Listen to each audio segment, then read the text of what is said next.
I understand what you're saying, and before you said something about having kind of a responsibility with the information Yes, that you have with what you have yes, experienced. So do you feel there's things that you simply can't reveal? yes. Yes, there is. There's simply things that I cannot talk about, Sam. I'm afraid. You will be deeply shocked, young man. Deeply, deeply disturbed by it all. So, no, there's stuff that I cannot talk about.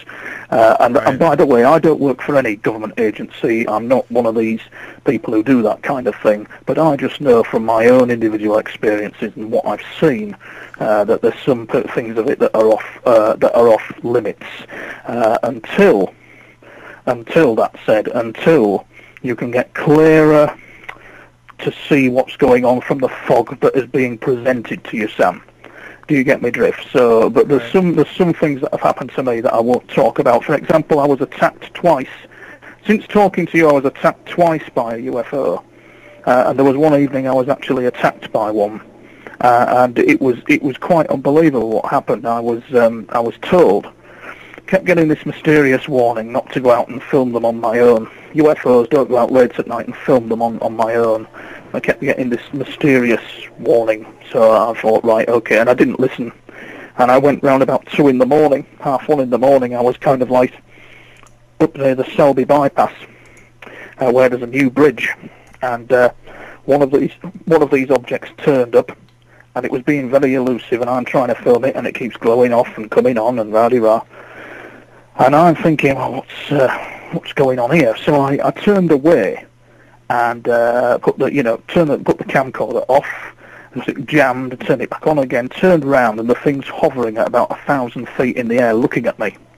And get the picture, Sam. You're looking at an object that's looking back at you, and the object is not an aircraft. It's just this ball of light hung in the air that is silent, no sound, just there. And you're thinking, this isn't friendly, and it kind of like it's just stood watching you, and there's kind of like the air goes still, the birds go still, you can't hear anything, it's like a vacuum of silence. And then it kind of like something happened with me and it, and that's the bit that I can't talk about because it's absolutely unbelievable and just quite shocking. So that's why sometimes you just cannot say, you cannot talk about certain things. So it's the nature of the attack that you can't reveal. Yeah, I can't comment. So along the way, Sam, there's things that have happened to me that I can't talk about, and you might find that there's other guys who've been so shocked, like cosmonauts, astronauts, people in the military who've had to deal with all this, who will say, "I'm sorry, I can't talk about that," because it's just difficult to deal with, difficult to explain, and sometimes downright disturbing.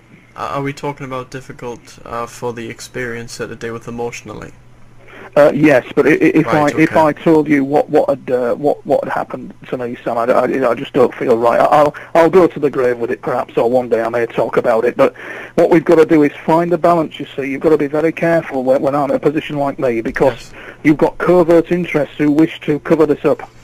And so, therefore, if I start going on in the media about UFOs are attacking, they're invading us, blah, blah, blah, blah, blah, blah, blah, you'll suddenly find that my media profile will probably increase, and I'll be on every radio and TV program going to explain that UFOs are kind of like attacking us and invading us, when in fact this is a small minority, a very small minority that is doing all this. The majority of them are very friendly, and it's quite a spectacular experience to kind of like witness them and see them.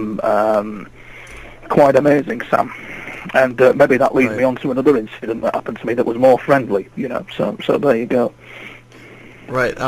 So despite how this show is like nowhere near the popularity of say the national media, such as the BBC, etc. Well, if you mention the exact detail, I'm not asking you to mention them because you've made it clear that you do not want to mention the exact details, and I respect that, and I'm not going to pressure that and push for answers with regards to that. But if you did tell us that information on this show, would you say have, for example, problems sleeping at night?